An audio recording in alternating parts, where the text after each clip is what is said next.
Previously on Yes Worst to Best. And now the epic conclusion. All right. The Enter in the top 10. The Big Ten. The Big House. Yes, the Big 10. Mm. And starting off the Big 10 is this. 2011's Fly From Here. This is actually the return trip version. I do have the original on CD. I do not have it with me because my keyboard player is currently borrowing it. Mm. So I'm using this.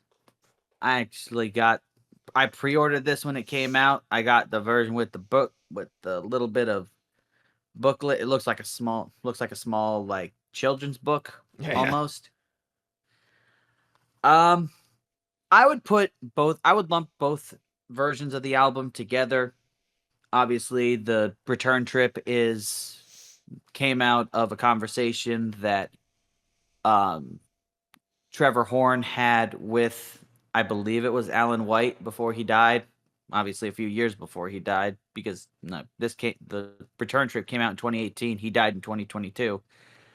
He basically said that if they redid Fly From Here with him on lead vocals, it would be the second drama album. Yep. So that's what he did. That's what they did. That's where this came from. I will talk on the original and then talk on some of the things about Return Trip that I like. Obviously, Benoit David's vocals are phenomenal. He is a great singer. I loved him in Mystery. I loved him on the In the Present live album that they put out, and I loved him on Fly From Here. The whole suite of Fly From Here that comprises the first 6 songs on the album are easily some of the best music you could ever hear from Yes. Fantastic from beginning to end. The Man You Always Wanted Me to Be, a unusual treat from Yes, in that it is Chris Squire actually providing lead vocals, which happens a little bit earlier on in their discography too, on an album that I have not touched on. You guys both have. I will touch on it shortly. Life on a Film Set might be my favorite song on the album outside of the initial Fly From Here suite. Absolutely fantastic. I love the different parts in it, the 2 parts. The first part 1 and part 2 of that song. I think both of them are fantastic. They work well together. The melodies throughout are amazing. Hour of Need, I definitely prefer the shorter version to the longer version. I think the electric guitar parts are unnecessary. I actually like Steve Howe singing on this when he's singing octaves with Benoit. I think his vocals are blended well enough with Benoit that it doesn't highlight how not good of a singer Steve Howe is. And it works. It honestly works. Solitaire, fantastic Steve Howe solo piece. Love it. It's probably one of the best solo pieces he's ever contributed to a Yes album. And Into the Storm is a fantastic way to end the album. They also used it to open a lot of their shows on the Fly From Here tour. It's great. I will briefly talk about some of the changes that they made to Return Trip that I actually think are an improvement. I really like how they rearranged the second part of Fly From Here, the Sad Night at the Airfield. I like that they made it a little bit faster. It gives it a little bit more energy. I like the arrangement changes with the guitar solo during the second half of the song. I think that is a definite improvement over the original, because the original Sad Night at the Airfield is a little bit lower energy. It's a little bit more of a slog. I think if you had given me a version of Fly From Here that had the arrangement changes from Return Trip with the vocals from the original with Benoit singing. Instant top 5 Yes album. Dad, you're number 10. I might surprise you, Zoltan, but at number 10, I'm going to actually put the Yes album. Oh, wow. I know it's a classic. I get that. I've seen All Good People, and Yours Is No Disgrace. Starship Trooper. It would be a prog classic for all time, were it not for the fact that, well, they did better stuff later. Mm-hmm. And Tony Kaye he's a good Hammond player. He's a good organist, but he's not really the essential keyboard player that makes Yes what Yes is. But again, it's a classic Yes album, so I wouldn't be surprised if other people on this panel put it higher, but I'm not saying it. I mean, I love it. It's great, but you know, I just think there are other albums that are stronger. So, All right. the Yes album, number 10. My number 10 is going to piss off a ton of Yes fans. A ton. And a ton on Prog Archives. No one's going to be happy about this. My number 10 is 1974's Relayer. And I think that this album is ridiculously conflicting. I love most of the albums found here. I truly do. But it doesn't all work for me as well as it works for apparently both of you guys. And of course, the majority of people on in Yes fandom and on Prog Archives as well. It's very highly rated there as well. I do think that the Gates of Delirium, for the most part, is gold. But there are also moments that make me tune out. I think it overstays its welcome on a few tiny little moments. I think if you cut this album, if you just cut it from 21 minutes, maybe down to close to the edges length, around 18, 19 minutes, maybe would have been better. Just for me, I think that there are a little bit too many wandering the field moments there. As does Sound Chaser. I think a little bit of it just meanders a little too much for my taste. However, I thought originally when I heard this album that Steve Howe's guitar solo was bad. And after hearing Steven Wilson's remix, apparently that is not the case. So, not that bad. To Be Over is really the only song that I decidedly went ahead and was like, hey, this is a great song from beginning to end. What's this one? And I'm really consistently enjoying myself in the music. This album has a lot of gold, and it's a classic cover, right? That's a classic. That's classic. Maybe the best Yes album Roger Dean ever did in terms of the cover art. I can't agree. It's a little too much gray. It's not enough color for my taste, but it's really good. I think that Mirage should have stayed. Mirage should have absolutely stayed for another record. It's a travesty that he never got to see another album. Maybe going for the one would have been an interesting, little maybe different sounding album if it was recorded with Patrick Moraz at the helm of the keys. But they did debut. I told you this before. They did debut a very small version of like the intro to Awaken on the 1975 tour. Yep.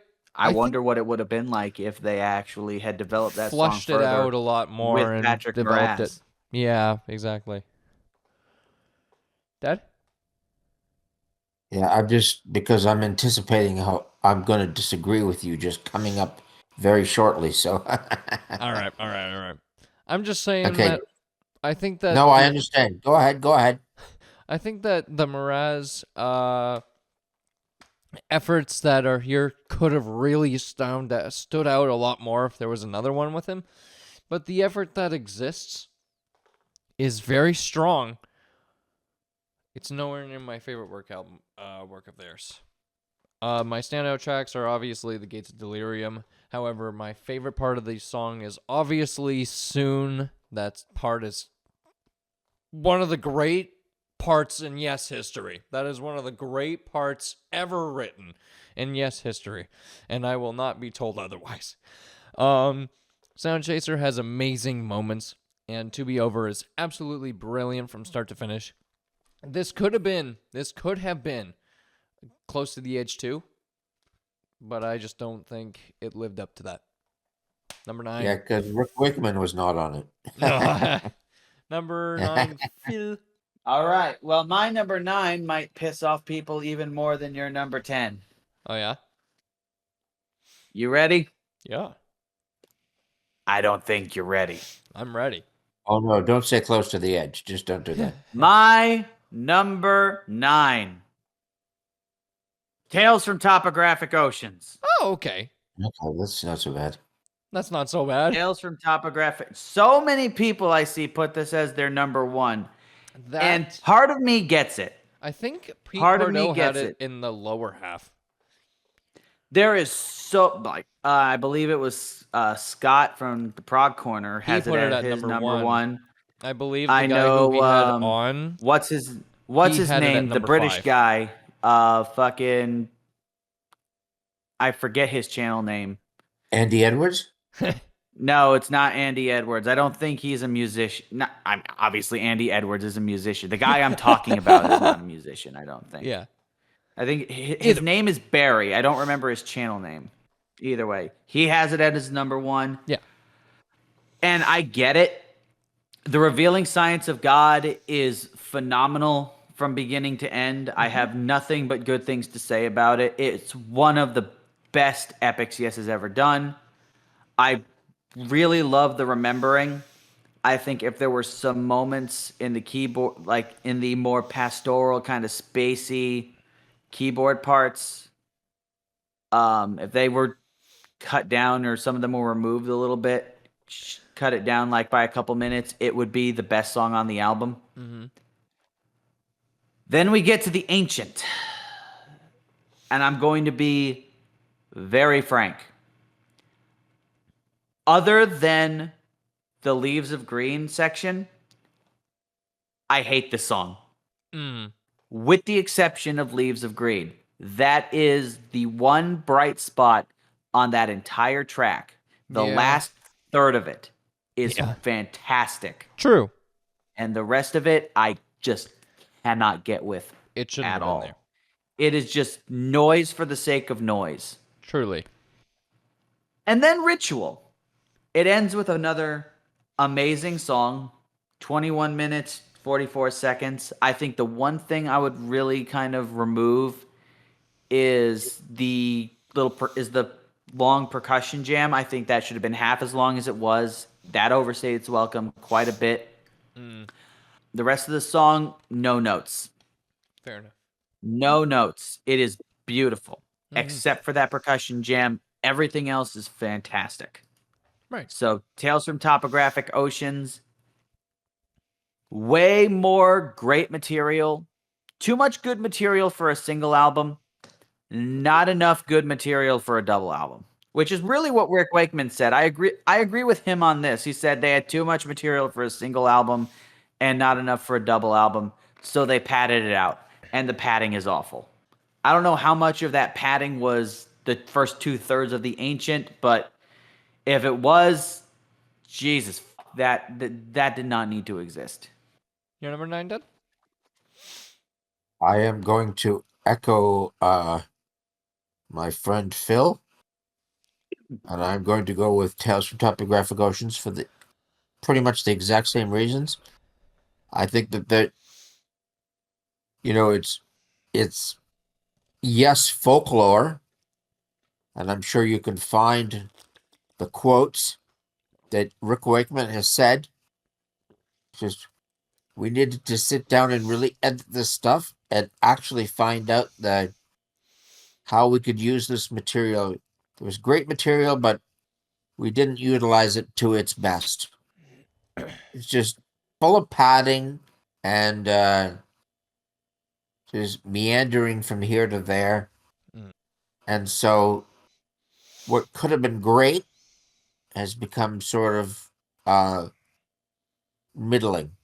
Just, it's kind of a little bit sad because this was the classic era of Yes, and this album, I know it's beloved by some, but for me, it's just not them at their best. No. But I mean, Phil has it perfectly summed up. I don't think I can do a better job.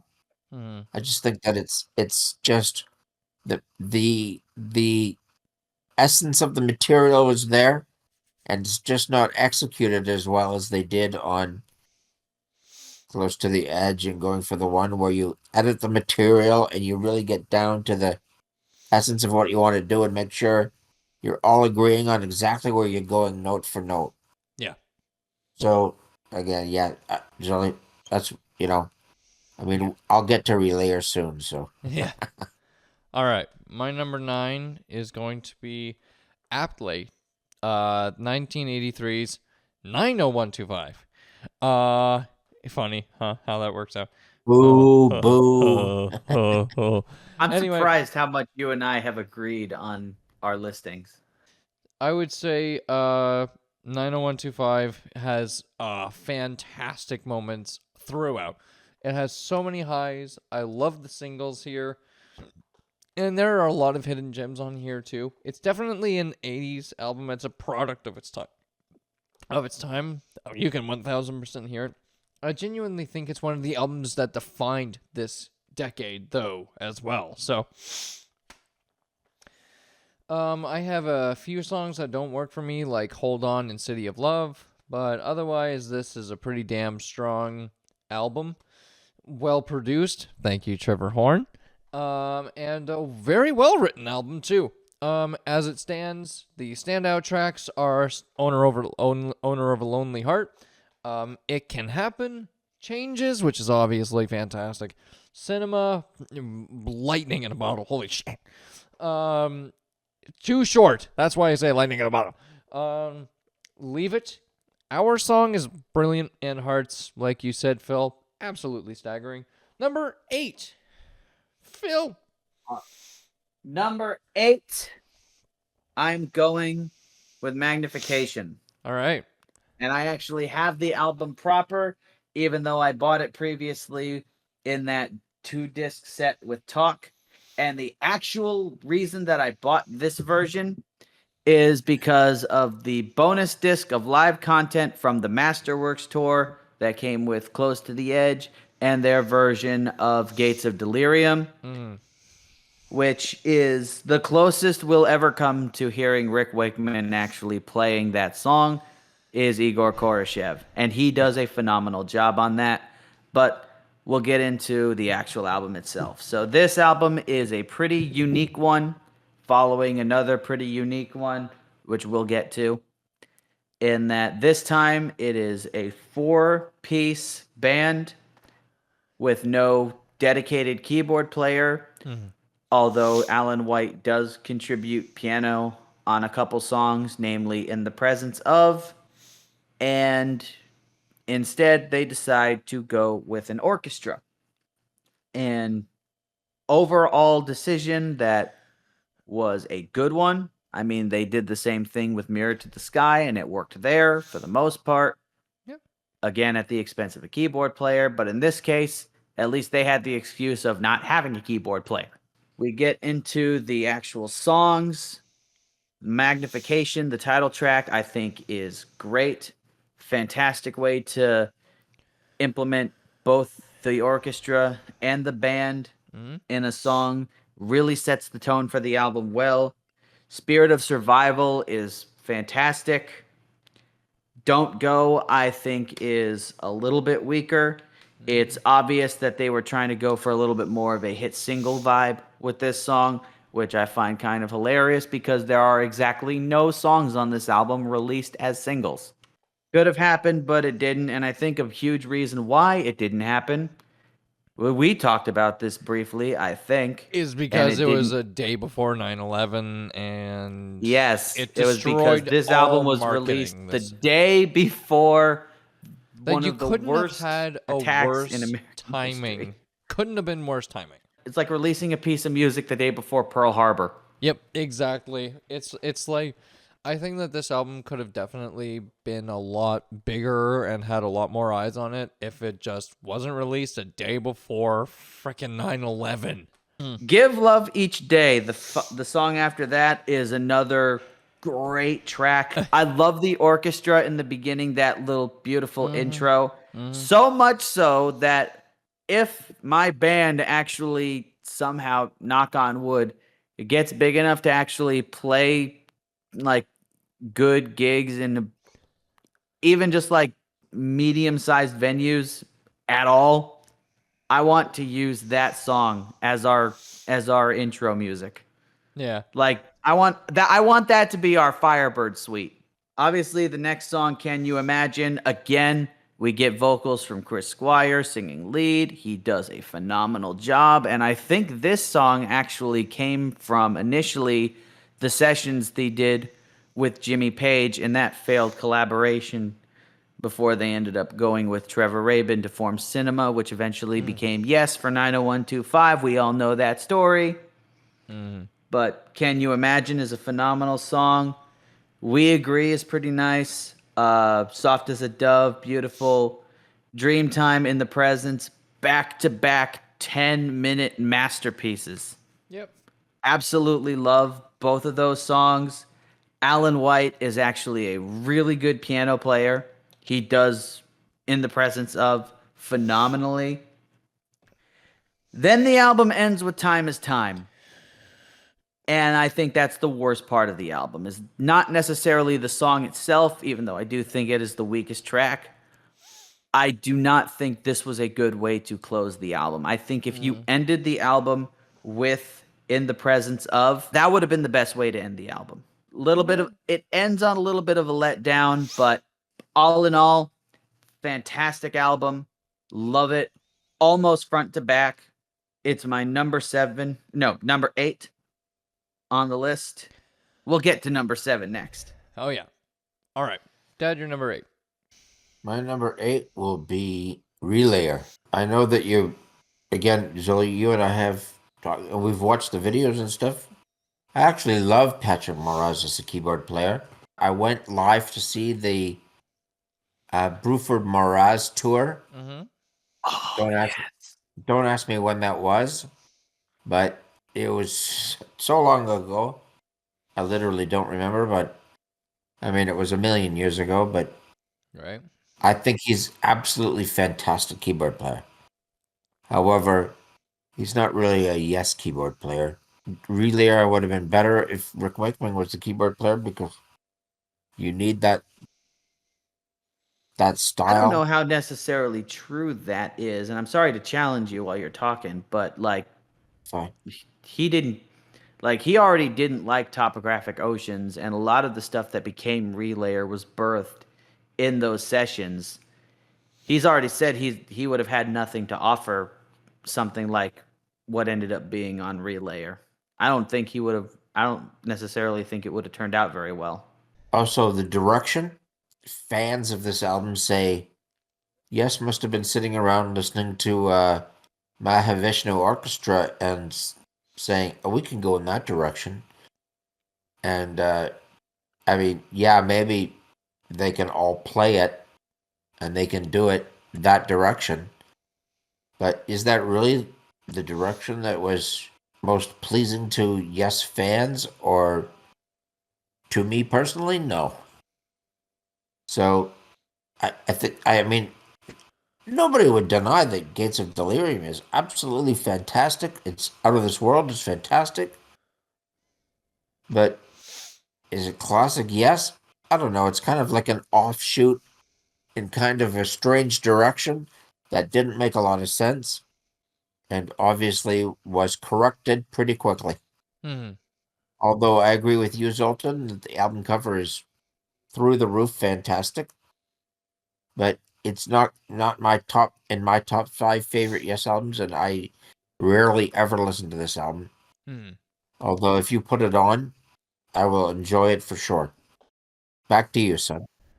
My number 8 and this one I really actually enjoy the cover of, is going to be the ever popular The Comeback album, the one that everyone says was lightning in a bottle. Thank you, Pete Pardo. And it's 1980s drama. I really like this album cover too. I love that logo, and I think that it's really unique. Roger Dean artwork, really good. I really do agree that Pete Pardo just best described this album as lightning in a bottle, which is very true. Buggles and Yes uniting as one? Oh, man. Damn. That truly was lightning in a bottle. But it couldn't last. Or could it? Foreshadowing. Anyways, the writing here is pretty great. There are moments where it's just 70s Yes in the 80s with Trevor Horn singing, of course. And I get that he's a little bit of an acquired taste. And others where it sounds like it's a Buggles song, Yesified. Great. No notes. No notes. The standout tracks for me are obviously the great ones, which are Machine Messiah, which is absolutely fantastic. White Car is really cool. It's really short. Does It Really Happen is really cool. Into the Lens is fantastic. Run Through the Light is, again, really cool. It's short again, I believe. And Tempest Fugit is obviously ridiculous. I love Jeff Downs' keyboard on that. It's really good. And I think it's just a classic Trevor Horn album. And I think it's a really classic Yes album. So there you go. Number 7, Phil. My number 7. Yeah. Number 8 was Magnification, which came out in 2001. Yeah. And it's only fitting that my number 7 be the album that came out just 2 years prior, 1999's The Ladder. The 6-man lineup of John Anderson, Steve Howe, Billy Sherwood, Igor Koroshev, the only album he was ever on, Chris Squire, and Alan White. What can I say about this album? It's a great cover. Nothing but good things. Absolutely nothing but good things. This is the first time, well, the second time technically, that they had 2 guitar players in their ranks, and they did not waste either one of them. Homeworld, The Ladder, the opening track, fantastic. 9.5 minutes. Absolutely stellar from beginning to end, and it actually was part of a video game also titled Homeworld.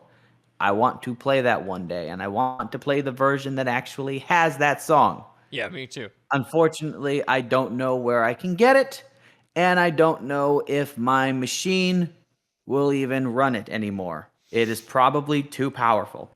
It Will Be a Good Day, The River, track 2. Great song. A little bit on the mellow side, but John Anderson is singing some beautiful stuff. The keyboard work on there is phenomenal. Billy Sherwood and Chris Squire singing backing vocals together. They work so well as a vocal duet, as a vocal duo in the band. Uh-huh. And they actually played this song when I saw them last year. It was great. This is like the first time they actually played this song since that tour. And I hope to see more songs from The Ladder brought out. I want to hear them play Homeworld. Then the next 3 songs I'm going to talk about together because they are 3 songs that kind of go into each other. Lightning Strikes, Can I, which is just like a short like interlude transition piece into Face to Face. Lightning Strikes is wonderful. It is fun. It is bouncy. It almost has like an EDM feel, but it's in like 7/8, which is bonkers. It is just full of energy, full of life. This is the way for Yes to make a pop song. This is almost like their Turn It On Again in a way. And then, Can I instrument or not, or transitional piece into Face to Face, which is another song that could have also been a single, like Lightning Strikes was. I feel like if they had released this album on a better record label, Lightning Strikes could have been on the radio. That could have been, I don't know if top 40, but it could have been on the charts, which unfortunately it wasn't. If You Only Knew is a sweet little love song. Not one of the better ones, but it's still good. Nothing bad to say about it. To Be Alive, Hep Yada. To this day, I have no idea what that means. Yeah. But the song is still cool. Finally is all right. The Messenger, which is John's tribute to Bob Marley in terms of the lyrics. Yeah. It's a fun song. I love the bass work on it. I love the different parts of the song instrumentally. The backing vocals are fantastic. The chorus is loads of fun. New Language is another 9-minute song. Absolutely love it. Yeah. 2 9-minute songs on this album, and both of them are stellar. And it ends with 9 Voices, Long Walker, which is another beautiful, short, kind of folky piece. Yep. Steve Howe does some great guitar work on here. Billy Sherwood does too. Fantastic vocal harmonies throughout the entire thing. Yep. Absolutely nothing bad to say about anything on this album. I love it. I absolutely love this album. When people I've heard people say that this is the best album Yes put out since Drama. And well, obviously take a look at my list. Look at which albums we've done so far. This is the highest any album post Drama is on my list. So what else needs to be said? This is a modern day Yes classic. Yeah, pretty much. Dad, you're number 7. My number 7 is Drama. Again, the idea that, Yes was breaking up after Tornado, and their management was also managing the Buggles. As you know, Zully, I love that Buggles album. Me too. Good Plastic stuff. Age, I love it. It's a great pop album. Whether these guys were the best guys for Yes or not, I don't know, but I think what they brought was a songwriting sensibility back to Yes, to concentrate on songs and a willingness to compromise. You know what I mean? To say, this is my idea and this is your idea. I know you want to do things this way, but I'm used to doing things this way. So let me take your idea and my idea and let's put it together. And somehow, I think magic happened, and it became it's somehow the identity of the Buggles just moving itself straight into the Yes world. Somehow, just magically, it happened to work. I think, I might be wrong, but I do believe that both of those guys in the Buggles were massive Yes fans. Oh, they absolutely were. Oh, So they were probably felt like it was kind of like a privilege to be doing this, and how could they be so lucky to be doing this, despite the fact that they were the ones with the big hit single, right? True. But still, it worked, and it's maybe not the greatest Yes album, but it is one of the classic Yes albums, and Damn close. I can listen to it forever. Drama is fantastic. Yeah. So that's what I have at. What are we at? Number 8? Number 7. Number 7. Okay. All right. Speaking of number 7, I don't have this on physical. So sad. But it's 1999's The Ladder.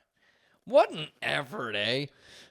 We finally got one at the same time. But what an effort, eh? The latter.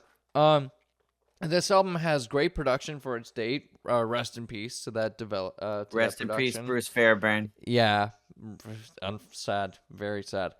It's smooth, has many, many, many classic Yes tropes, and has some of the down moments that you need on a Yes classic. There are some tracks I don't like very much. It'll Be a Good Day is okay, and Lightning Strikes I'm not the biggest fan of. I don't like the dance beats. It's just not my thing. It doesn't work for me. No thanks.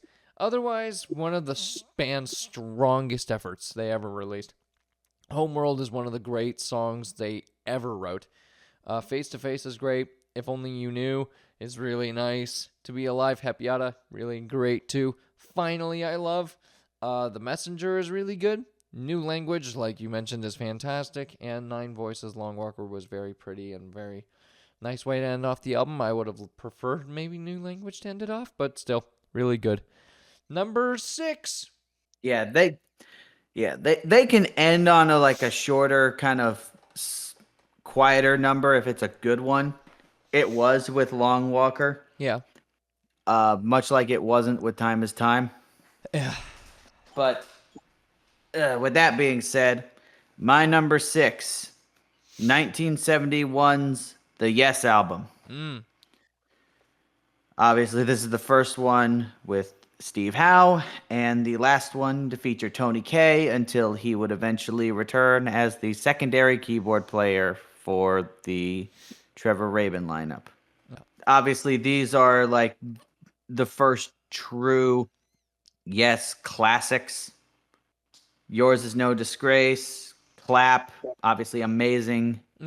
Howe instrumental piece, the first of many. Yeah. Very fun, kind of country fried acoustic guitar. No idea how he does that.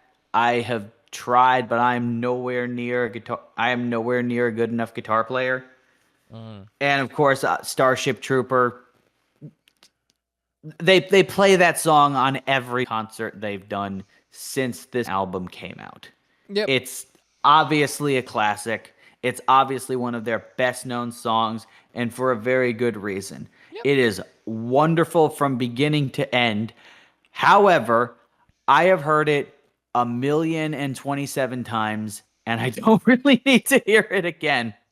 I've seen All Good People pretty much the same. Like after you hear a song 1,100 times, you don't need to hear it again. And then this is where I'm going to piss off some people probably, because the final 2 tracks, Adventure and Perpetual Change, I know people really love Perpetual Change. It's kind of like the theme of the band from start to finish. Perpetual change, the constant change of sounds, constant change of members. Of course, we know they've never gone more than 2 albums without a lineup change in their entire history. It's Permanent Waves, right? Yeah. Right, Zoe? It's Permanent Waves. Same thing, right? Perpetual Change, Permanent Waves. But like musically, there's some really great moments on here. There's some decent vocals from John. Some of the changes I don't think work too well. And some of the passages in here I just don't really care for. Yeah. Adventure is particularly interesting. It's not one of my favorites by any stretch. However, the piano work Tony Kaye does on this song is immaculate. Yeah. Absolutely love the piano on this song. That's about all I really love on it. Like, nothing about it is like horrible by any stretch of the imagination, but like it's not a standout track for me. So basically, the reason why this album is so low on the list is because of basically the last 2 songs. Like, it's very like loaded. It's like all the good stuff is like in the beginning, and it kind of peters out toward the end. But still an absolutely fantastic album. You could tell like this is where Yes really started to become the Yes we know. Yeah. And Obviously, we got Steve Howe in. Yep. I've never cared for this cover art, though. I will No, say me that. neither. I wish it had a better artwork, but then again, it's the third album. I mean, although, you know what? No. I'm sorry. I'm not going to give them a pass. Genesis had Trespass on their second. That album artwork is fantastic. Sorry. Absolutely. It's There's one of their best. Yeah, that entire I would say every Peter Gabriel album besides the debut has a great album cover. Dad, you're number 6. My number 6 is Fly From Here. Ooh. Okay. I mean, I get the idea that it's a follow-up from Drama, and it very much does sound that way. Yeah. And although it's not sort of classic 70s Yes, I think for those Yes fans that like Drama, they will love Fly From Here. Mm-hmm. Songwriting is fantastic. And Zoe, the original version that we heard, was it Benoit David that we Yeah, heard we singing? only have Yes. the Benoit David version. Okay, well, I like that. I'm sure. Is there another version with Trevor Horn singing? Yes, That came out in 2018. It's called Fly From Here Return Trip. pretty cool, but I'll touch on that sometime soon. Okay. I'm sure that would be fantastic too. The voices are very similar. I think it's fantastic. So numbers not worthy of the top 5, but it's great. Fly From Here, number 6. All right. Here we go. Let's have some fun. All right. I got this higher than the two of you guys. Although I don't think it's all that much higher. So my number 6 is going to be I'm almost positive that this is the longest album in their entire discography. Tales from Topographic Oceans, and I will say it outright. This is probably my favorite album cover in their entire discography. That is beautiful. It's perfect. The Steven Wilson revised. Can I see the album cover again that you have? It's the original. Okay. I like the Steven Wilson revised, the Steven Wilson remix revised cover a little bit more because it features a little bit more of the topography of the entire artwork a little bit more, and I like the logo just a smidge more. It works a little more, but I think that this album is basically Close to the Edge's older sibling, kind of, except for it's younger. So not really, you know what I mean? It's older in terms of how long it is. But it's more dynamic, it's longer, and it's slightly more experimental. And not in the best ways, but we'll get to that in a second. Now, there are parts I just don't like and understand why some people call this overblown. But Loaded. others that some moments off the bloody ancient. But otherwise, this album is fantastic. The Revealing Science of God is pretty much perfect. It's one of my favorite Yes epics ever written. Plus, Remembering and Ritual are both really, really good. Minus a few little meandering the fields kind of moments here and there that I could probably do without. Take out the Ancient and maybe a couple of the few droning moments on both Remembering and Ritual. And this is one of, if not the best Yes album that's ever been released. This could have been perfect. This could have been the best Yes album ever. It's not. It's number 6. And that's mostly because of the fact that it has just one epic that is mostly bad. And there you go. That's my number 6. We're going into the top 5. This is the big 5. Number 5, Phil. All right. Well, I obviously have this album ranked the highest out of the 3 of us. Let's not beat around the bush. It is 1980s Drama. Nice. It is the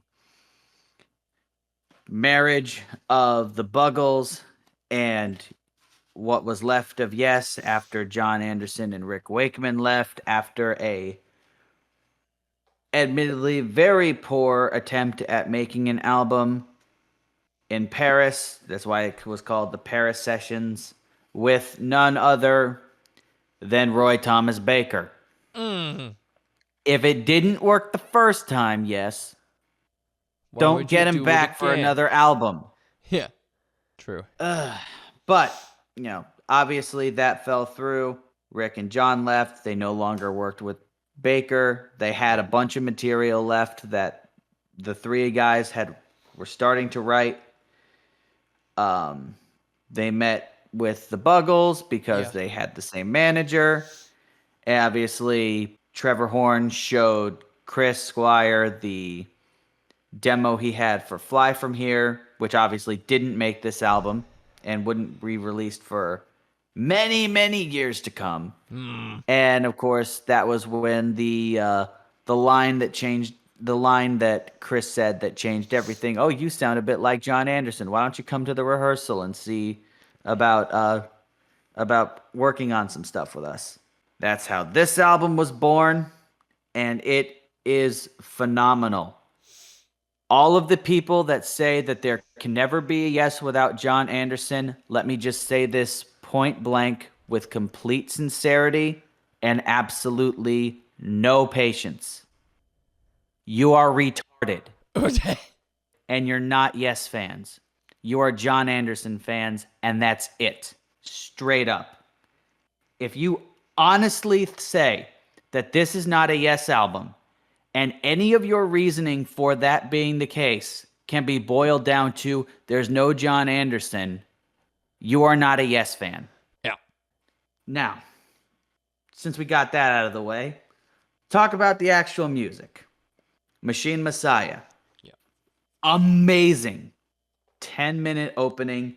It is heavy. This is borderline progressive metal. Like, Yeah. you could tell where Dream Theater was getting a big chunk of their influence. I know you don't like Dream Theater, but let's be real. Like, Dream Theater was influenced by Rush and Yes every bit as much as they were by Iron Maiden. All right. And it shows on this because this Machine Messiah, if Dream Theater did a cover of Machine Messiah, which they did live, like the instrumental parts, if they did a whole cover of the 10 minutes of this, it would not sound out of place at all. Absolutely fantastic. Proggy, heavy as shit. Jeff Downs' keyboard work is absolutely amazing. Go to Man in a White Car. Short, sweet, great, almost symphonic keyboards. Obviously, there's no Mellotron here. He's using some like newer keyboard that would replace the Mellotron, at least live. Does it really happen? Killer bass from Chris Squire. Again, more amazing keyboard work from Jeff. Trevor Horn's vocals are phenomenal. Yep. And the harmonies and the in unison singing he does with Chris Squire, some of the best singing you'll hear on a Yes album. Steve Howe's guitar work, absolutely great. Alan White is doing his usual like busy power drumming. Yep. Absolutely killer. Second half of the album, Into the Lens, used to be started from a Buggles song called I Am a Camera, and they just put it through the Yes meat grinder, and it just went fucking crazy. Lots of moving parts, lots of changes, lots of recapitulation, going back and forth between pieces. Absolutely amazing. Yep. Run to the Light is... It took a second for me to warm up to Run to the Light, but I love the vocal melodies. I love the chorus. I love kind of the sparse arrangement in terms of the guitars and the keyboards. It's absolutely fantastic. Like, Jeff doesn't get the credit he deserves. This is some of the best keyboard work that's been on any Yes album. I could put this up with... I'm putting up with Close to the Edge in terms of the keyboard work. Jeff genuinely does that good of a job on here. And Tempest Fugit. I mean, this is obviously Into the Lens was released as a single. I'm surprised that Tempest Fugit wasn't, because if there's any song on here that people actually remember the most, it's Tempest Fugit. Mm-hmm. Harmonies between Trevor and Chris are phenomenal. Yep. The play between Howe on the guitar and Jeff Downs on the keyboards, I it all blends together so seamlessly Yep. and so beautifully. Mm-hmm. I love everything about this song. I love everything about this album. Top 5 Yes album. Absolutely. All right. Dad, you're 5? My number 5 is 90125. Again, for younger people who weren't there in the early 80s, the Prog supergroup was Asia. And while I love Asia, it's not really, super into the Prog land. And again, then a lot of criticism of 90125 is it's the same. But I don't think so, personally. I think there's lots of great prog moments on here, like Cinema, for example. Goes into the a cappella vocals on Leave It. Again, really trying to stick with the original idea of the a cappella vocals of Yes. Yes, it became a hit, but that's just, taking those same ideas and writing it into something that the mass audience would want to listen to. Yep. I'm not a huge fan of Owner of a Lonely Heart. It's never been one of my favorite songs. But, Agreed. It's okay. It's not like it's terrible. It's just, I can't get inside of Trevor Robbins' head. Obviously, he was more of a mainstream, at least mainstream for 1981 or 82, a mainstream rock guitarist who was writing mainstream rock guitar hits. Yeah. I agree that from that point of view, it's a clever song. For me personally, I could live the rest of my life never hearing that song again. All right. I couldn't really care less about the song, but the rest of the album, I pretty much like all of it. Mm-hmm. I understand that it's leaning a little bit more towards the, I guess you would say maybe the Journey AOR side of things, but still, if it's the Yes guys doing it, they somehow can make anything sound great. They could fucking do Barry Manilow songs and they'd make them sound great. 90125, I can listen to it anytime. Yeah, I might skip over Owner of a Lonely Heart, but other than that, it's still a really classic Yes album. It's not as classic as the ones that are going to come next, but All right. it's a great Yes album, and I still love it to this day. All right. So my number 5 is going to be an all-time classic, 1971's The Yes album, and I think that this is a near masterpiece. This is what I think the debut and Time and a Word were trying to be. This is the prototype, yes, of the first 2 albums done to near perfection, and immediately Steve Howe is an immediate fire starter with this band.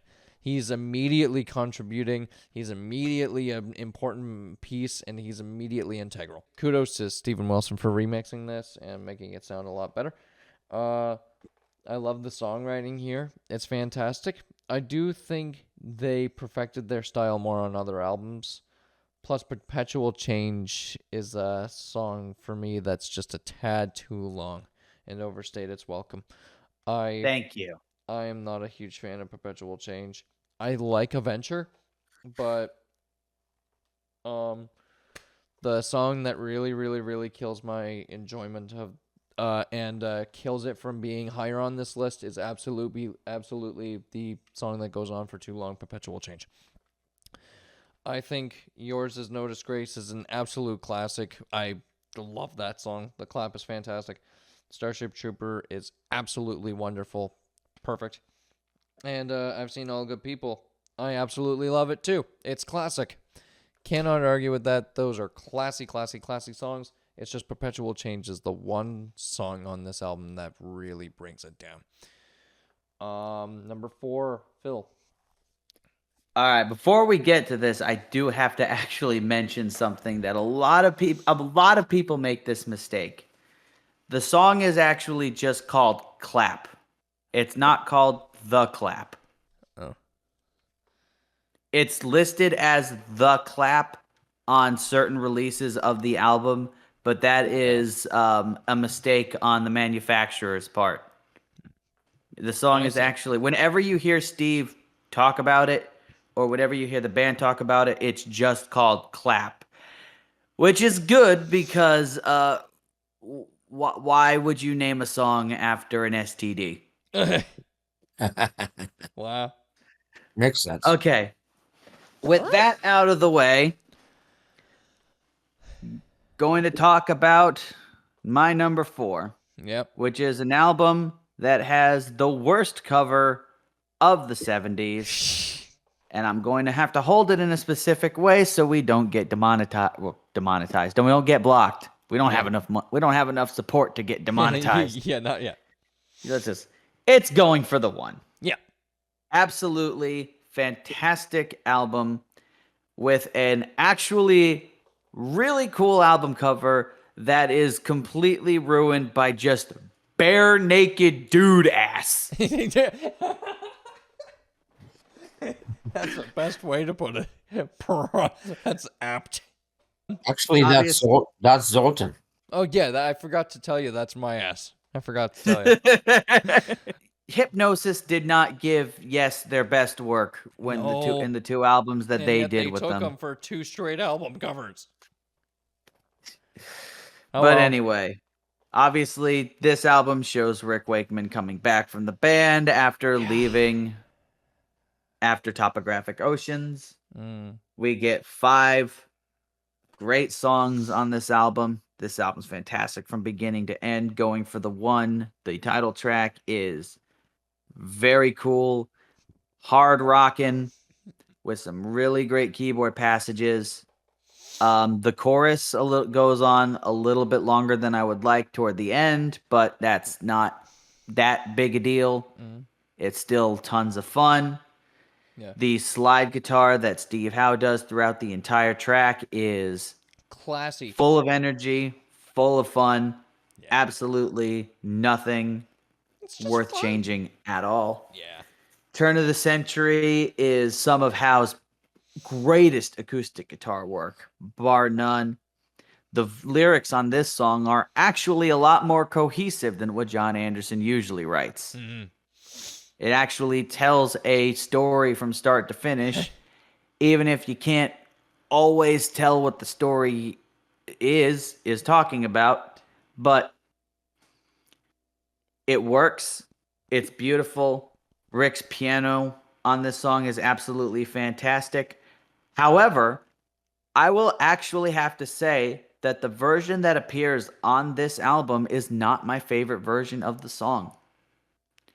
My favorite version of the song actually appears on the 2014 live album from the tour from the previous year, where they did Going for the One and the Yes album in its entirety. Oh. I think it actually works a little bit better at the slower speed on that album. There's a little bit more kind of emotion behind it, especially with John Davison singing. Jeff handles the piano work on that very well.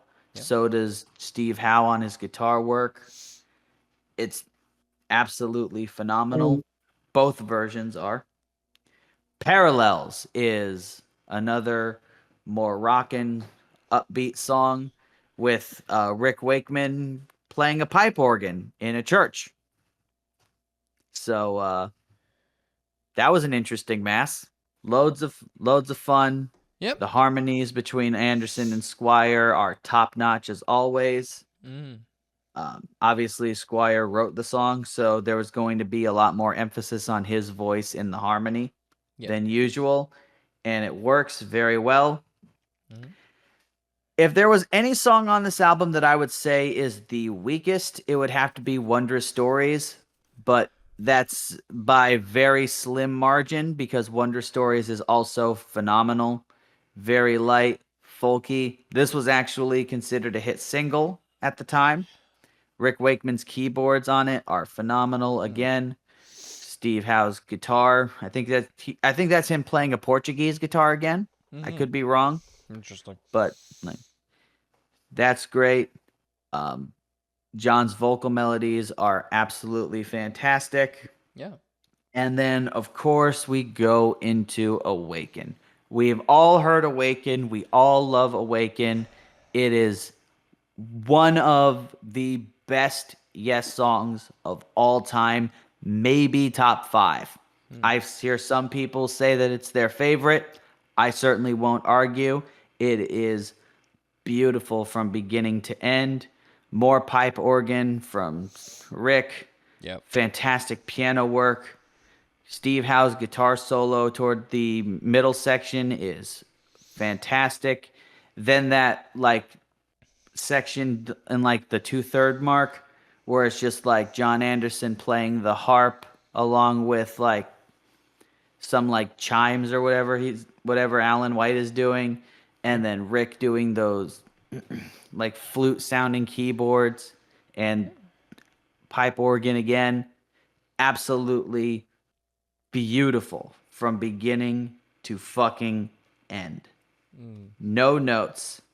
Going for the one. Fourth best Yes album. Masterpiece from beginning to end. All right. Dad, you're number 4. My number 4 is The Ladder. Oh, wow. Again, it's kind of it at the time was the return to the classic Yes sound, and Igor Korachev is just like doing the Rick Wakeman thing to the max. And of course, I seen him at that time, and he was absolutely fantastic. And you know, if it was up to me, they'd put him back, and Jeff Downs can go back to Asia or Buggles or whatever he wants to do. Or this guy's the real kind of a real Yes flair type keyboard player, and I love it. This album is just it's through the roof. It's absolutely fantastic. All right. My number 4 is going to be a absolute classic. It's going to be 1977's Going for the One as well. I'm going to cover up that nakedness on the butt. And the butt on the cover. It's a butt. That album cover is certainly the butt of every joke we've made so far. Yeah, so far it's been a butt. Yeah, this is a wonderful effort. And through and through, just entirely. This could go up or down depending on my mood now. I love this album. I do think that sometimes the songwriting has a little bit of a weak start, or either not a ton is happening in the middle. Awaken is brilliant, but I think it's a tad disorganized. I think there's a few minutes in the middle that are just meandering for the sake of meandering and not doing almost anything. So I probably would have cut out a good 2-minute chunk of them without anything there going on. It's just a little too long and a little bit of a concise. It could have been a little bit better. I think 16 minutes is good, but it could have been 14 or 13, and it would have been a little bit better, I think. Generally speaking, it's an album any aspiring Yes fan should listen to. If you have any right mind of thinking that you want to be a Yes fan, this is the album that you gotta listen to at least once. You gotta listen to it at least once. It's great. Other than a few spots on a few songs, this album it could have been number 1, but it also could have been number 8 on any other day. Standout tracks are, for me, the title track of Going for the One, which has a lot of twang to it because of the slide guitar from Steve Howe. He's got a lot of twang on that, and I really, really like it. It's got a lot of energy, like you said. It's fun, upbeat, really, really bright sounding. I love Turn of the Century. I think, again, I think it starts off weak, and then it ends so strong. I think it could have just worked if the beginning were a little bit faster or the beginning were a little shorter. Parallels is perfect. Wondrous Stories is perfect to me. And Awaken, like I said, other than maybe 2-3 minutes of content that they could have gotten rid of, it's perfect. This is a great album through and through. I will absolutely never deny that Going for the One is great. But anyway, number 3, Phil. I love how you ended that. Thank you. All right. Now, entering the top 3, and my third favorite Yes album is 1971's Fragile. Go on. The introduction to Rick Wakeman in the band. Obviously, everyone knows Roundabout. You cannot be a Yes fan and not know Roundabout. It is the law. Well, I'll break up the discussion on this into 2 parts. I'll talk about the longer band compositions, and then I'll talk about the solo tracks on the album. So obviously, Roundabout, we just talked about, signature song, fantastic from beginning to end. Everybody knows Roundabout. Everybody loves Roundabout. It's a meme now, so everybody knows it. Thanks to Joe. Thank you, JoJo. Thank you, JoJo. Indeed. Thank you, JoJo. All right. I've never actually seen JoJo's Bizarre Adventure. Me neither, but the fact that Roundabout is the ending song makes me so happy. Yeah, me too. South Side of the Sky is probably the weakest of these 4 songs, or 5, depending on how you want to. Yeah, it's 5. Long Distance Runaround, I'll count. Or no, 4. Long Distance Runaround is still. South Side of the Sky is probably the weakest. I'm not. It took a while for me to actually warm up to the song. The piano parts toward the middle of the song are absolutely phenomenal. It took a little bit for me to warm up to what the John Anderson's vocal melodies on there, but I eventually did. I love it. It's one of the few Yes songs that I actually feel comfortable singing myself. Huh. So yeah. Then of course Long Distance Runaround, even casual Yes fans love this song. The interplay between whatever keyboard Rick was playing along with Steve Howe's guitar in the intro, absolutely iconic, fun. And I love how on the verses of the song is in 4/4, but Bruford plays in 5/4. So the snare is played so there's an extra beat before the snare each time, and it's interesting and I love it. And then of course Heart of the Sunrise. Absolute killer introduction. The bass riff that Chris Squire plays is fantastic, phenomenal, whatever word you want to use. Rick Wakeman's Mellotron, and then when it goes into craziness with that riff, absolutely full of energy, full of life. Then it slows down, mellows out into the actual song itself with the vocals, and it has moments where it goes in between the two, and it's absolutely fun, absolutely beautiful, worthy of every second of that 10.5 minutes that comprise that song.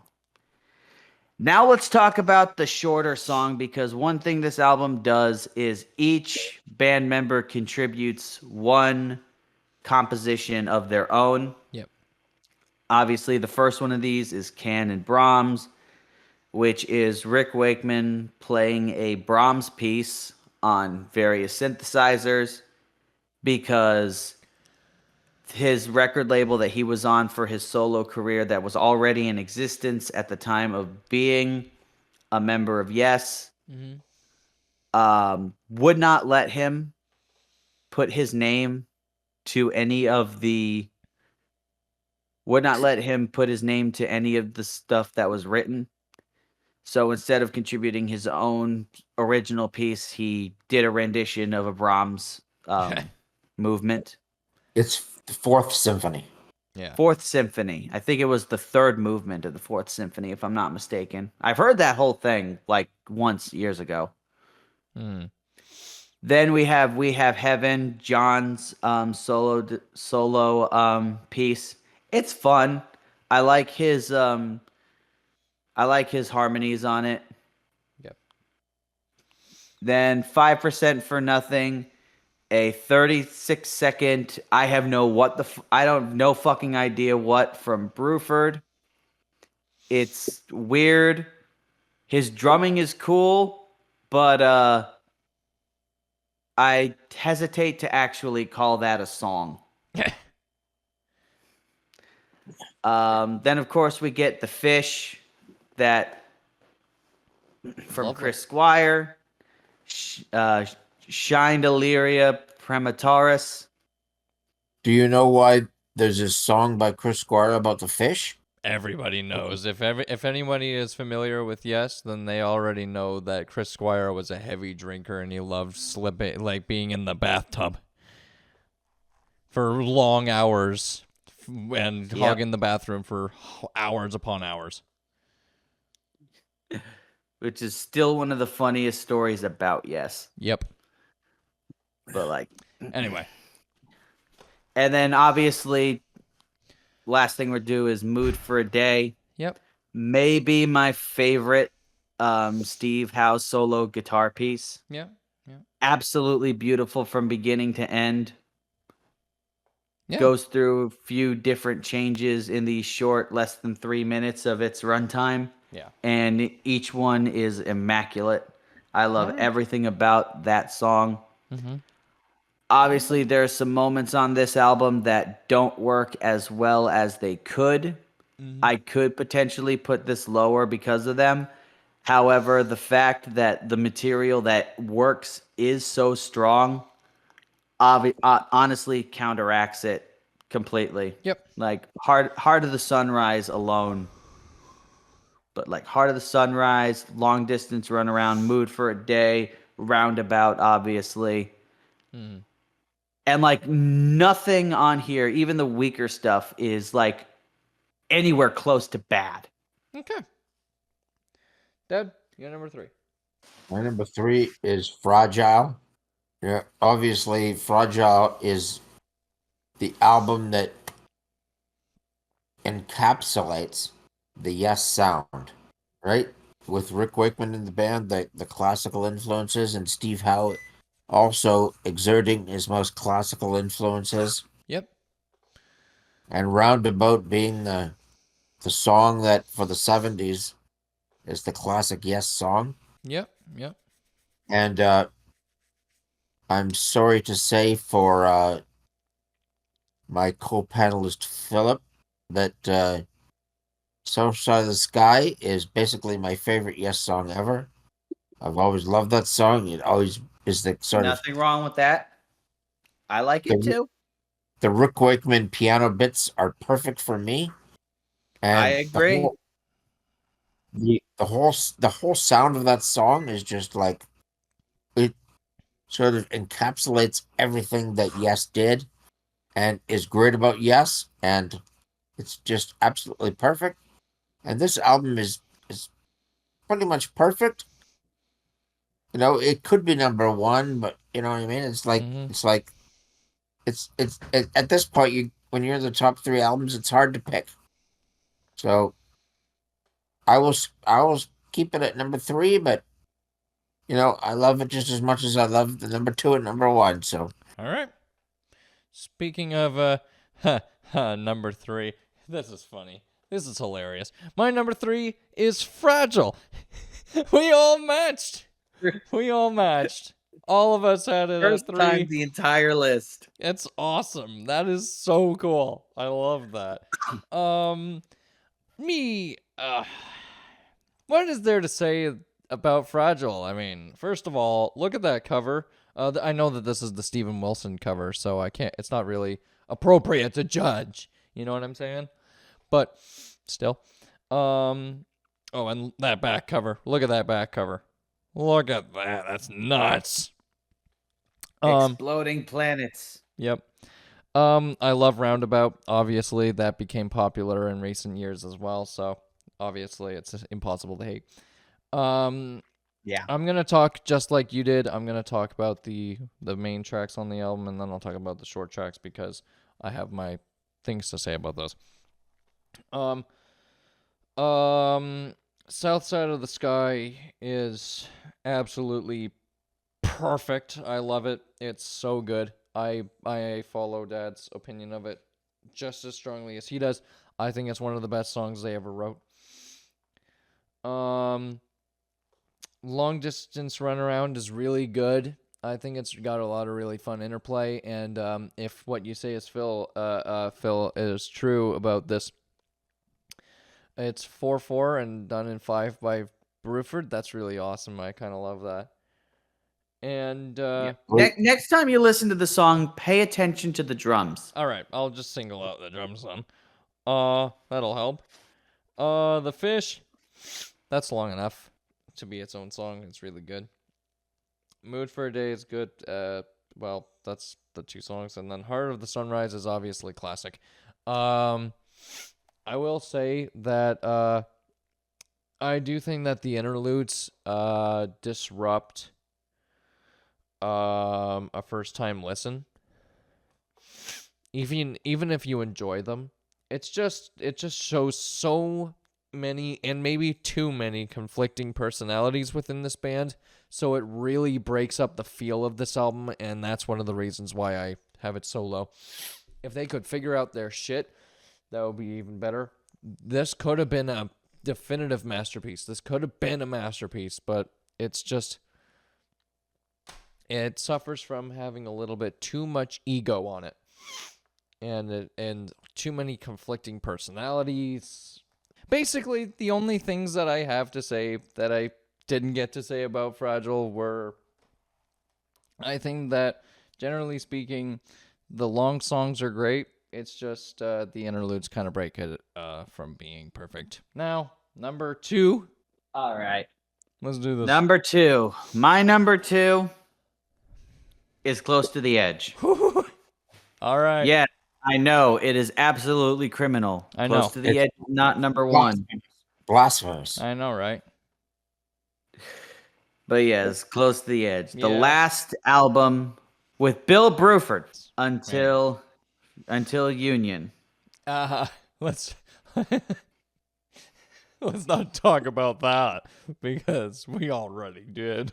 And We already did. I know. But Oof. this album was really kind of the first of its kind. Yeah. Where they did the long, epic, side-long piece, and then the 2 shorter tracks that were like 10 minutes each.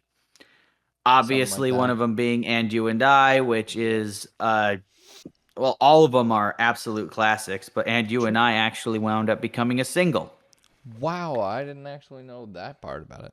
How they managed to get that, I mean, obviously they only put part of it on the radio. They didn't do the whole 10 minutes. I mean, FM radio at the time would have, but you're not getting a 10-minute song on AM radio in 1972. That's just not happening. No, it's not happening. No. But yeah, And You and I, the Rick's keyboards are fantastic. The harmonic intro with Steve Howe on the guitar, absolutely sublime.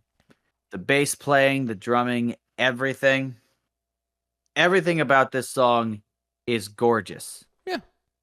And I also never need to hear it again. It's one of those songs you've heard like 11,300 times, and at some point it's just like, okay, I've gotten about just as much as I can out of it. I'm not going to seek it out again. I'll listen to it if it comes on or if somebody else wants to listen to it, but for my personal consumption, I've heard it enough. After that, I haven't talked about Close to the Edge yet, but Siberian Catrew, absolutely fun, long rockin' piece. Yep. Iconic harpsichord solo from Rick. More iconic keyboards from Rick at the beginning and at the end of the song. When Steve is doing that guitar solo. And then obviously we talk about fucking the title track, Close to the Edge, the 18-minute powerhouse that is.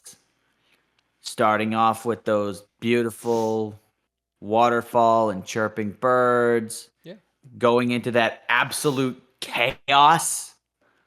That sounds like a bomb exploded. Yeah. And the aftermath of that, everyone's like going crazy, doing like a bunch of shit that shouldn't sound like it goes together, but it does, and it works in ways I still have not been able to figure out. Yeah. And then it calms down. There's some structure there. Chris Squire's bass line comes in with the verse. It's absolutely fantastic. And then, of course, the interplay between the bass and the drums during the second verse, the total mass retain part. Oh yeah. It's all classic. Whenever I play Close to the Edge, that part I always wind up focusing on the bass and drums. Yep. Then it goes into that softer section, the I get up, I get down part. Like, it sounds like you're in a cave with the water dripping, with all the beautiful textured keyboards, kind of spacey. And then the backing, the way, like the play between the lead vocals and Chris and Steve's backing vocals. And one thing that I've noticed from the beginning with the Steven Wilson remix, which this is the I want to say the 2013 release of the Steven Wilson remix of the album. They actually bring back a lost lyric in the backing vocals on I Get Up, I Get Down. Oh. I still have no idea what that lyric says because I can't find any lyric sheet online at all that has it because it wasn't on the original. But you'll hear it if you have the Steven Wilson remix of Close to the Edge, you'll hear it. And that's one of the things I like about the Close to the Edge, about a lot of these remixes. Like, it cleans up the mix, makes it a little bit more crisp without like drastically changing anything. Yep. And then it also adds in parts that were previously removed, but now that it's added back, you wonder why it was ever removed. And, that's another thing we can talk about when we do another worst to best albums for a band I'm not going to mention right now because I don't want to go into another tangent. But no, obviously, after that, it goes back into the melody from the first part of the song. Yep. That wasn't Chaos. And it goes into one of the most incredible keyboard solos, organ solos in prog history ever. Yep. Absolutely stellar. Close to the Edge is an absolute masterpiece from beginning to end. I can totally see why so many people put it at their number one spot when they don't put Topographic Oceans. But there is still a number one for me that we have not gotten to yet. Dad, well, you two. guys have. Yeah. Dad, you're number 2. My number 2 is Going for the One. For those Yes fans that like the Close to the Edge type Yes, Going for the One is the natural follow-up to that doesn't go off on the Tales from Topographic Oceans tangent into kind of Nowheresville. Like, it's like it's tight and concise, and Awaken is the natural epic that is the closest to the Close to the Edge epic. And it's just classic Yes, and in the same style as Close to the Edge. All right. And again, with Rick Wakeman on keyboards, who's sort of the perfect Yes keyboard player. So for me, going for the ones number 2. All right. My number 2 is going to shock any classic Yes fan. It is Fly From Here. I love this thing. I absolutely love this thing. I absolutely love it. I have nothing bad to say about it. We all know drama was great, right? Well, the material written during those sessions and during that same era is just as good to me, maybe an improvement. The epic suite that is the title track is one of my absolute favorite epics in Prog, and of course, by extension, Yes. Yeah, this isn't the classic Yes sounding. It isn't the gentle giant Van der Graaf generator levels of inaccessibility that they actually did have, but that you can find on Fragile and Close to the Edge. However, I think it was what a follow-up to Drama would have sounded like, and I think it's pretty much perfect. I can take or leave Solitaire from time to time. I still love it. But otherwise, this is solid. Before I go into my standout tracks, I just want to clear up one thing. There are 2 different versions, the return trip and the original one, which I have the original right here with Benoit's amazing vocals. And I think the reissue is pretty good. I prefer the original over the new one because I don't think the new one adds a ton. I think it improves a few moments here and there in terms of just energy here and there, but still, it's only in snippets. And I don't think the extra songs were completely needed after that either. The entire it's a great. I'm just gonna say it. It's a great buy. I'll buy it, but it was. I think that this is the better version, and I'll buy it. I'll end up buying Return Trip. I'll buy it. I'll deliberately go out of my way to purchase it, but I don't think it was necessary. Not completely, anyway. But the standout tracks are obvious. The Fly From Here suite is pretty much, I would say, the second best epic in Yes history, for me anyway. The Man You Always Wanted Me to Be is a standout track. I love Chris Squire's voice on that thing. It's gorgeous. His voice is amazing. I love it. Life on a Film Set is very good, Phil. I agree with you. It's not my favorite, but it's definitely fantastic. Hour of Need is very pleasant. I prefer the 3-minute version over the 6-minute version that they put on frickin' Return Trip. Good lord. And Into the Storm is absolutely classy. It's amazing. Yeah, I don't know how many more praises I can sing for that album. So let's move on to our number 1. Phil? All right. Any of you keeping track of what person has had what on their list already? Yep. You knew this was coming. Zoltan, I told you this before, so you knew this was coming. Yep. Let's not beat around the bush. My number 1, what in my opinion is Yes's absolute best album, Relayer. Yep. Patrick Moraz's keyboards on here. I'm going to disagree with you saying he's not a Yes keyboardist. I'm going to disagree because he is a great keyboardist and a great fit for Yes. I'll agree.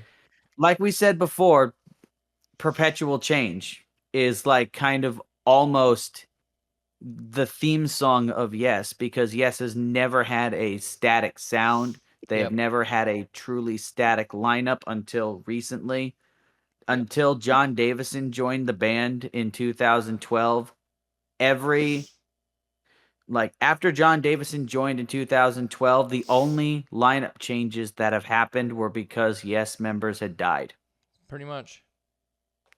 So, before that, Yes's lineup and their sound were always in flux. They were always bringing in different influences, bringing in different sounds, experimenting.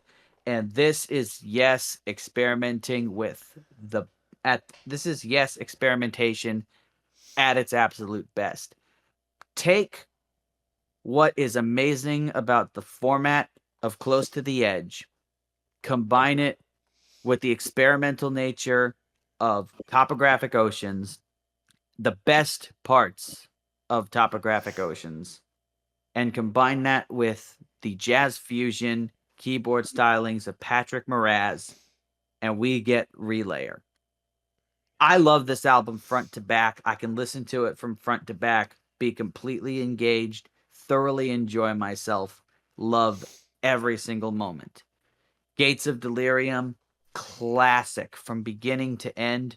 My favorite part is actually that really long instrumental part that sounds like that is kind of like called the battle.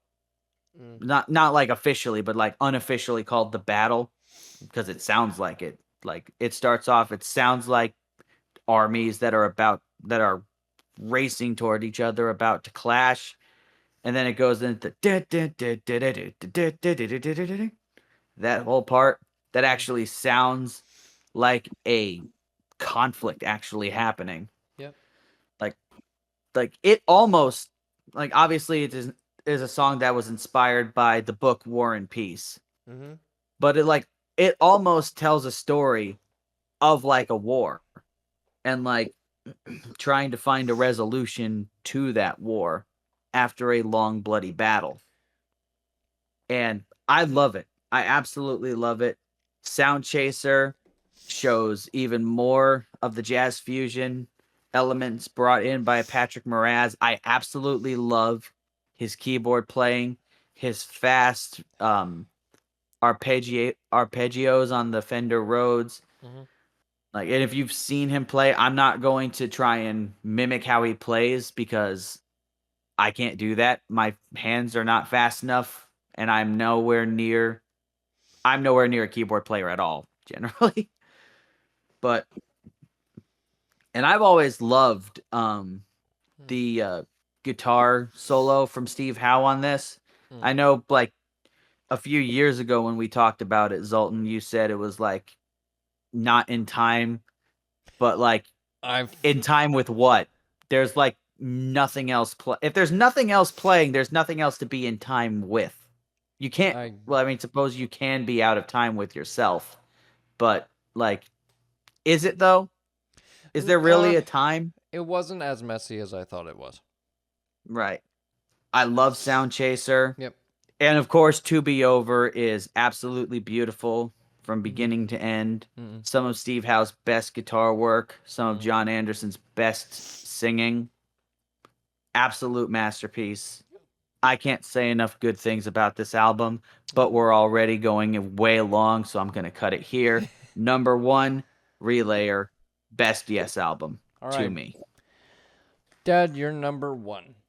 Of course, I will be a very boring old man pick and pick Close to the Edge. Do I have a lot to say about it? Not really. It's just, anybody watching this, any Yes fan will know it's fantastic. From the first second to the very end, there's nothing really bad about it in any way, shape, or form, and it's classic prog rock, and it's Yes at its very best. Singing is perfect. The songwriting is great. Keyboard playing is out of this planet. So, really, again, I don't want to say that I have anything profound to say about why it is the greatest Yes album. It just is. It is what it is. It's the greatest Yes album. Again, I know it's just like an old man point of view, but I get that. But that's okay. Well, Dad, we can't all be old men because I am an old man up here. But you'll be there one day. I can't disagree. My number 1 is also going to be the very, very boring, bland, boring ass pick that is Close to the Edge. What can I say about Close to the Edge that hasn't been said by a billion other prog fans? Like, seriously, what? Myself included. Just now. Close to the Edge It's perfect. I will not have it. I will not have it. Don't be coming over here on our turf. It's perfect. Close to the edge is absolutely great. I think that the solid time of change is a absolutely wonderful part. Total Mass Retain is also fantastic. I Get Up, I Get Down, and Seasons of Man is fantastic as well. Can't get enough of that. And You and I, Siberian Kachru, all fantastic. But I will say the one thing that I can say that maybe not everyone has said.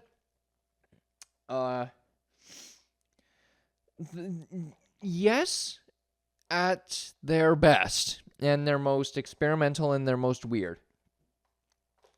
On songs like Close to the Edge and songs like South Side of the Sky and Heart of the Sunrise, you kind of get, I'll say this, it reminds me a little bit of early Gentle Giant in a way.